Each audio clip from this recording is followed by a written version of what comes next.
कानपुर में कालिंदी एक्सप्रेस उड़ाने की थी साजिश। उसके बाद अजमेर में मालगाड़ी को पलटाने का बनाया मंसूबा। सोलापुर में ट्रेन के आगे किसने रखा बड़ा सीमेंट का पत्थर। अब कानपुर में छोटे सिलेंडर से होते होते बचा बड़ा धमाका। बीजेपी शासित राज्यों को कौन बना रहा है अपना निशाना। अगर आप भी बेफिक्र होकर रात में ट्रेन में सफर करते हैं तो सावधान होने की जरूरत है, क्योंकि किसी भी वक्त आपकी ट्रेन के आगे सिलेंडर बम फट सकता है। ये सब सुनकर शायद आपको ये लग रहा होगा कि ये महज एक संयोग है कि एक के बाद एक ट्रेन हादसों की ऐसी खबरें सामने आ रही हैं देश के अलग अलग राज्यों से। लेकिन आप अभी उस सच्चाई से वाकिफ नहीं हैं जो आज हम आपको बताने जा रहे हैं कि देश के कितने बड़े स्तर पर ट्रेन धमाकों की साजिश रची जा रही है। एक्सप्रेस ट्रेनों से लेकर मालगाड़ियों तक सभी ट्रेनों को सिलेंडर से उड़ाने वाला ये जिहादी यूपी तक महदूद नहीं है, बल्कि पूरे देश में इसका नेक्सस फैला हुआ। तभी तो सिलसिलेवार तरीके से अगर अलग अलग राज्यों से एक जैसी ट्रेन को धमाके से उड़ाने वाली खबरें सामने आ रही हैं। कोई अंधा भी देखकर ये बता सकता है कि इन सभी साजिशों के पीछे कोई बड़ा मास्टरमाइंड है जो देश में अमन, चैन और शांति के खिलाफ है। उसने अब की बार लोगों के बीच दहशत फैलाने का एक ऐसा जरिया चुना है जिसे आप और हम सोच भी नहीं सकते।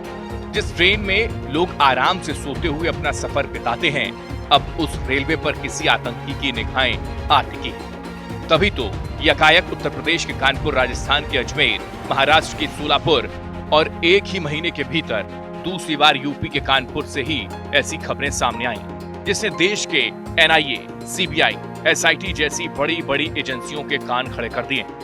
ऐसा हम इसलिए कह रहे हैं क्योंकि उत्तर प्रदेश के कानपुर में एक बार फिर से ट्रेन पलटाने की साजिश रची गई। यहाँ कानपुर देहात रेलवे ट्रैक पर एक छोटा गैस सिलेंडर मिला, जिससे टकराने के बाद बड़ा ट्रेन हादसा हो सकता था। हालांकि लोको पायलट की सूझबूझ के चलते हादसा टल गया। उसने ट्रैक पर सिलेंडर देखते ही इमरजेंसी ब्रेक लगाकर गाड़ी रोक दी। दरअसल रविवार तड़के 5:30 पर एक मालगाड़ी कानपुर से प्रयागराज की ओर जा रही थी। इसी दौरान जब वो प्रेमपुर स्टेशन पर रूट लाइन पर आई तो लोको पायलट को ड्राइवर सिग्नल से कुछ दूर पहले रेलवे ट्रैक पर कुछ नजर आया। ड्राइवर ने तुरंत गाड़ी के इमरजेंसी ब्रेक लगा दिए और गाड़ी रुक गई। नीचे उतर कर देखा तो वो दंग रह गया, क्योंकि जो वहाँ चीज पड़ी थी वो अगर उस ट्रेन से टकरा जाती तो न जाने क्या से क्या हो जाता। जी हाँ, ट्रैक पर जब रेलवे ड्राइवर उतरा तो उसने देखा कि वहाँ एलपीजी गैस सिलेंडर पड़ा हुआ है। इसके बाद तुरंत इस घटना की जानकारी रेलवे पुलिस को दी गई। कानपुर में ये ऐसी पहली घटना नहीं है। बीते 8 सितंबर को भी ऐसी ही घटना सामने आई थी, जब कानपुर में कालिंदी एक्सप्रेस ट्रेन के ट्रैक पर सिलेंडर समेत अन्य सामान मिले थे। प्रयागराज से भिवानी की ओर जाने वाली कालिंदी एक्सप्रेस रेलवे ट्रैक पर रखे एलपीजी गैस से भरे सिलेंडर टकरा गए थे। प्रयागराज से भिवानी की ओर जाने वाली कालिंदी एक्सप्रेस रेलवे ट्रैक पर भरे सिलेंडर टकराए थे। घटनास्थल पर पेट्रोल से भरी बोतल और माचिस के साथ बारूद भी मिला था। अब इस मामले की जांच देश में आतंकवादी साजिशों ने नाकाब करने वाली एजेंसी एनआईए को सौंप दी। यहाँ ये बात भी गौर करने वाली है कि जिन जिन राज्यों से ये खबरें निकलकर सामने आई वो सभी बीजेपी शासित राज्य हैं, जहाँ बीजेपी की सरकार।